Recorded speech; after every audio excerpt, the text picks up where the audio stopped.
Legenda Batu Menangis.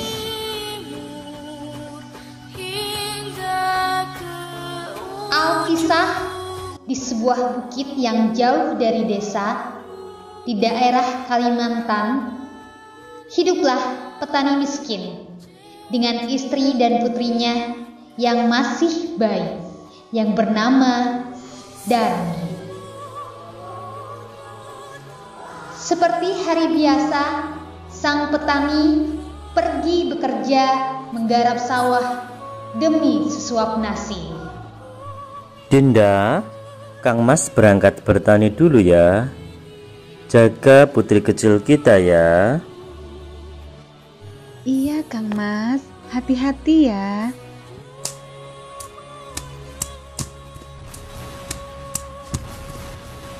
Pada suatu hari, hal buruk terjadi pada sang petani.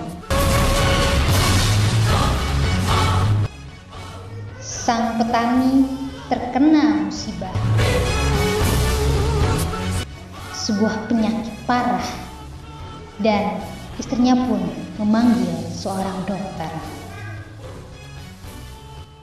Dokter, tolong suamiku jatuh sakit. Ya sudah, mari kita bawa ke sana.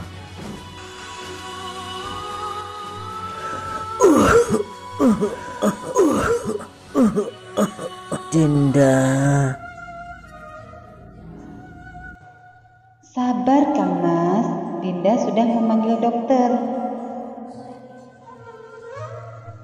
Aduh, sepertinya penyakit suami ibu sudah semakin parah. Minumlah ini. Ini akan membantumu semakin baik. Terima kasih dokter. Istriku, nampaknya usiaku takkan bertahan lama. Kelak jika Kang Mas telah tiada, rawatlah putri kita. Kang Mas, jangan tinggalkan aku, Kang Mas. Hari demi hari berlalu, penyakit paru-paru Pak Tani tak kunjung sembuh. Hari semakin hari penyakitnya justru semakin parah. Hingga pada suatu hari, tibalah saatnya.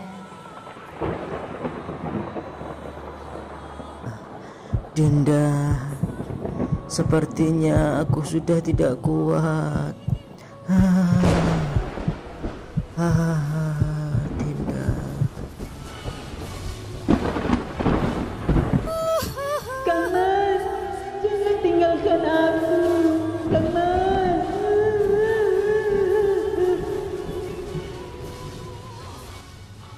Pak petani pun meninggal dunia.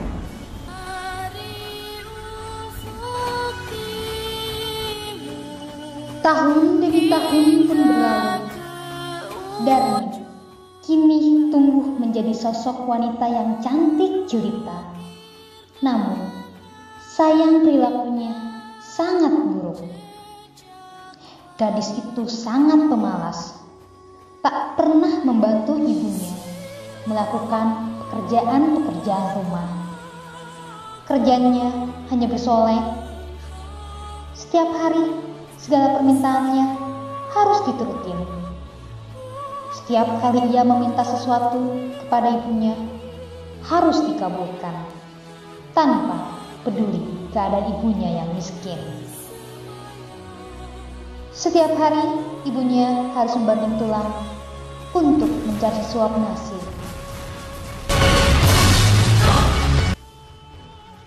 Suatu hari, seperti biasanya, gadis itu mengurung dirinya di dalam kamarnya.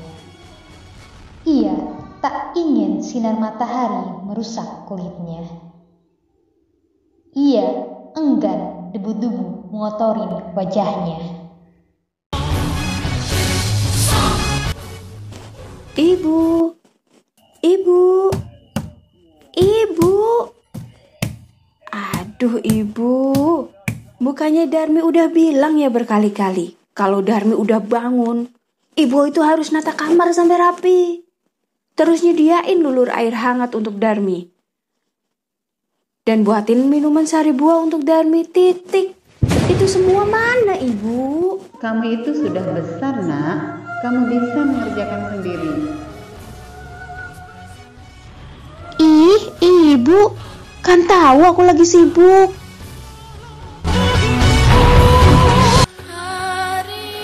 Matahari pun mulai memancarkan sinarnya. Sang ibu mulai bersiap-siap untuk berangkat ke sawah untuk bekerja. Ia tidak lupa mengajak Darmi untuk membantunya. Darmi, Darmi, ayo bantu ibu, Nak. Bekerja di sawah, Nak. Ih, ibu, nyebelin banget sih. Gak lihat aku lagi luluran. Sambil mencari upah uang di ibunya. Akhirnya, Darmi menemukan upah uang yang digenggam ibunya. Nah, ini dia. Gitu dong, Bu. Jangan, Nak. Uang itu untuk membeli beras, Nak. Aku udah bosen, Bu, sama lipstik itu. Aku pengen beli yang baru. Kamu sebagai anak bisanya cuma minta saja, tapi tidak pernah mau bekerja.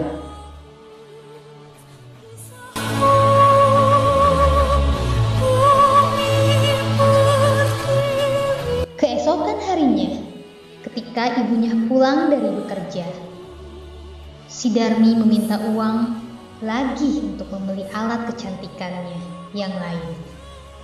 Keadaan itu terjadi setiap hari.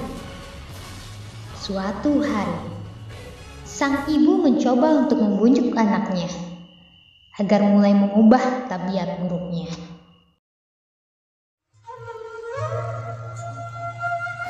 Bu, ibu, mana uangnya? Nak, coba kamu bantu ibu di sawah. Apaan sih ibu ini? Darmi, ibu kan sudah tua. Jika ibu dipanggil Tuhan, maka ibu tak khawatir lagi. Engkau tak bisa mengurus dirimu sendiri. Kita orang miskin, kita harus tetap bekerja. Hei, siapa suruh jadi orang miskin? Lagi pula, aku tuh gak pernah minta kamu jadi ibu aku.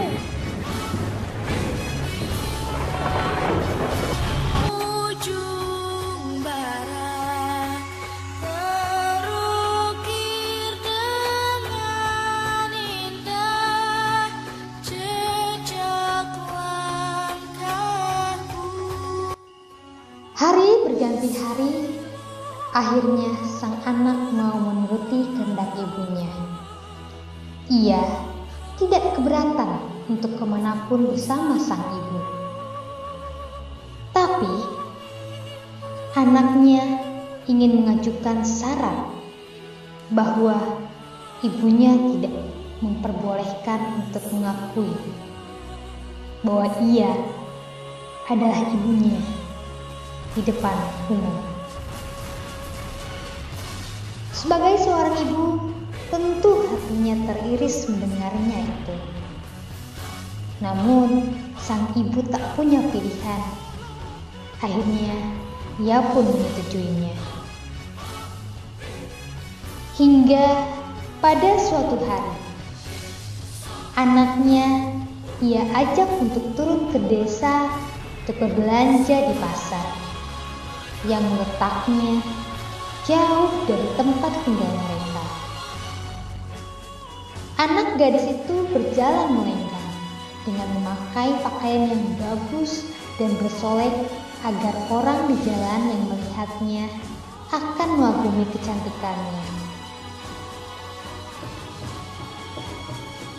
Ketika mereka mulai memasuki desa, orang-orang memandangi mereka.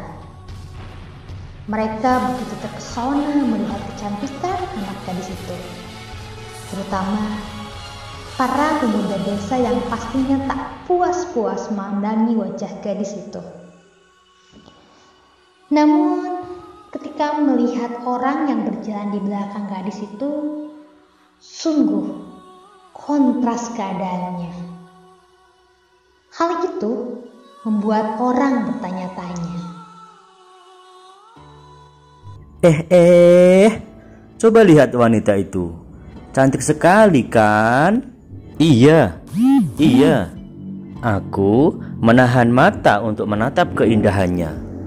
Iya, bahkan wanita itu lebih cantik dari bunga mawar. Rasanya aku tertarik ingin mengenalnya. Tapi di belakang itu siapa ya? Entahlah. Siapakah orang itu ya?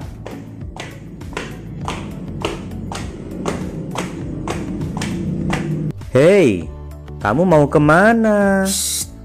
Mau kenalan lah. Ikut.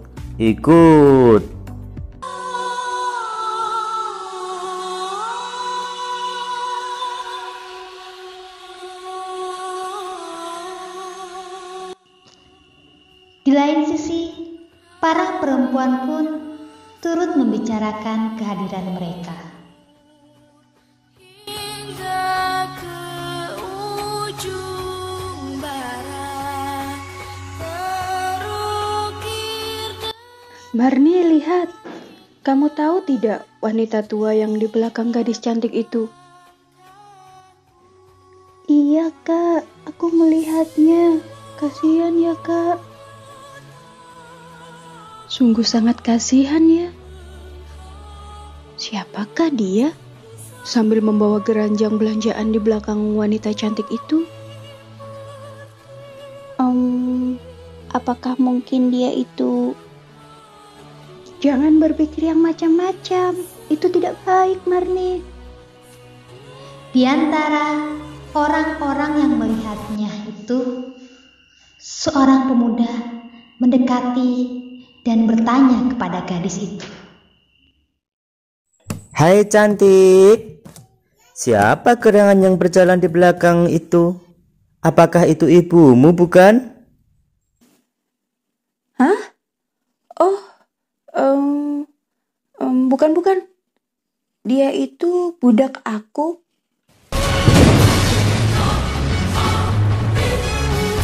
Hai manis, yakin dia itu bukan ibumu? Bukan, sudah aku bilang tadi itu budak aku. Aku kan sudah bilang. Kan dia itu budak aku. Dasar budak. Udah, pergi sana. Jangan ganggu aku lagi. Hingga ke ujung barat. Tanpa disadari, ibunya mendengar percakapannya. Dia sangat sedih. Ya Tuhan, tega benar Darmia. Mengapa hatiku begitu sakit? Karena kesal, Darmi pun menendang ibunya.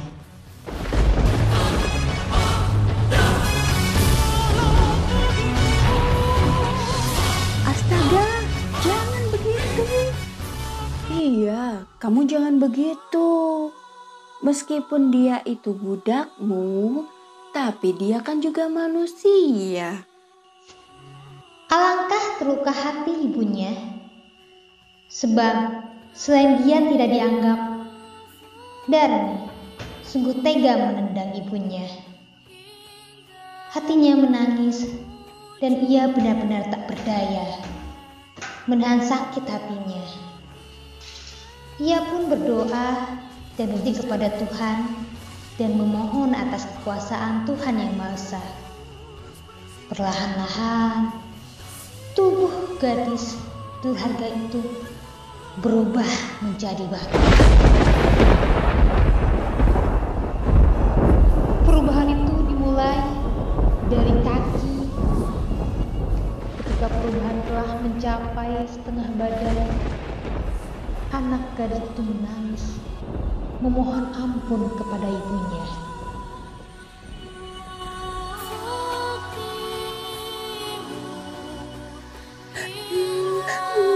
Ibu, maafkan dan ampuni Darmi yang sudah tidak mau mengakui ibu.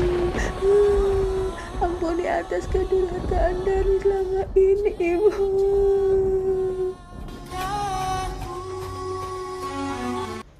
Maafkan ibu, nak. Ibu sudah memaafkanmu, nak.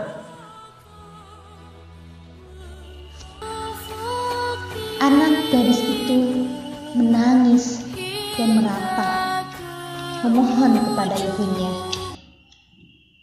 Akan tetapi, semuanya telah terlambat. Seluruh badan gadis itu akhirnya berubah menjadi batu. Sekalipun menjadi batu, namun orang dapat melihat bahwa kedua matanya masih menitikkan air mata seperti sedang menangis.